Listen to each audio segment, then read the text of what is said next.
Kwa hii dunia, ishi ukijua kwamba kunaye Mungu anayeona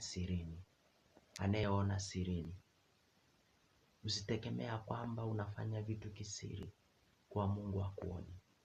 Huyu Mungu anakuona. Wewe ambaye unatulumu wengine, unasarau wengine, unaona ya kana kwamba wengine si wa maana. Kunaye Mungu anayeona sirini. Kuna siku yule ambaye unayemdharau, siku moja utakuja muona na gari lake.